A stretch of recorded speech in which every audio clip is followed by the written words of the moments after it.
ਸਤਿ ਸ਼੍ਰੀ ਅਕਾਲ ਫਰੈਂਡਸ।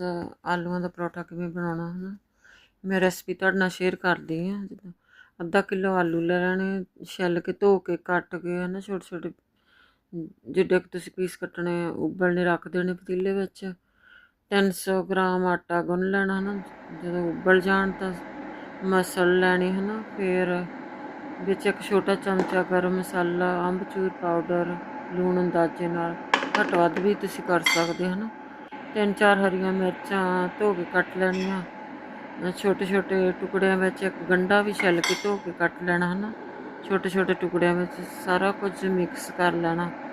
ਫਿਰ ਆਟੇ ਦੇ ਛੋਟੇ ਛੋਟੇ ਪੀੜੇ ਵੇਲ ਕੇ ਵਿੱਚ ਆਲੂ ਇਹ ਭਰ ਲੈਣੇ ਜਿਹੜਾ ਬਣਾਇਆ ਆਪਾਂ ਹੈ ਨਾ ਮਿਕਸ ਜਿਹਾ।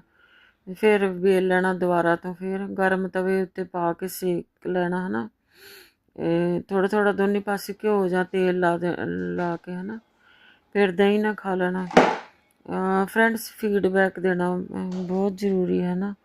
ਜੇਕਰ ਤੁਸੀਂ ਮੇਰੇ ਵੀਡੀਓਜ਼ ਪਸੰਦ ਕਰਦੇ ਹੋ ਤਾਂ ਆਪਣਾ ਖਿਆਲ ਰੱਖਣਾ ਜੀ। ਅਗਲੇ ਵੀਡੀਓ ਵਿੱਚ ਮਿਲਦੇ ਹਾਂ। ਓਕੇ ਜੀ, ਬਾਏ ਬਾਏ, ਥੈਂਕ ਯੂ।